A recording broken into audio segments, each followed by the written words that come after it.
کہ علی امین گنڈاپور کو خیبر پختونخوا کا وزیر اعلیٰ نامزد کر دیا گیا۔ بانی پی ٹی آئی نے مرکز میں حکومت سازی کے لیے نون لیگ، پیپلز پارٹی اور ایم کیو ایم سے بات چیت کا امکان مسترد کر دیا۔ وفاق اور پنجاب میں ایم ڈبلیو ایم کے ساتھ اتحاد کی ہدایت کر دی۔ اڈیالہ جیل میں گفتگو میں بانی پی ٹی آئی نے دعویٰ کیا کہ پریس کانفرنس ملتوی کرنے پر جان گئے تھے نواز شریف الیکشن ہار چکے ہیں۔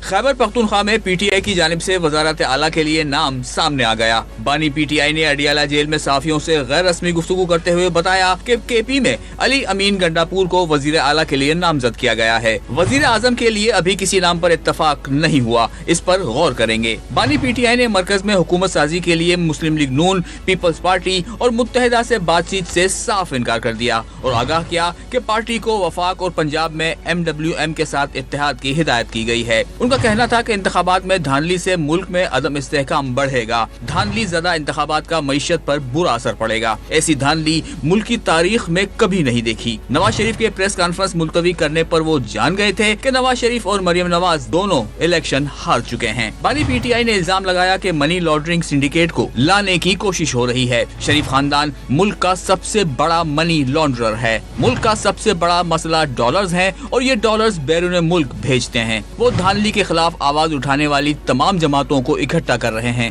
سب سے پہلے انتخابی نتائج کو چیلنج کر رہے ہیں۔ انتخابی نتائج کے خلاف سپریم کورٹ بھی جائیں گے۔ بانی پی ٹی آئی نے واضح کیا کہ جیل میں کسی بھی اعلیٰ سرکاری عہدیدار سے ان کی کوئی ملاقات نہیں ہوئی، نہ ہی وہ بنی گالہ شفٹ ہو رہے ہیں۔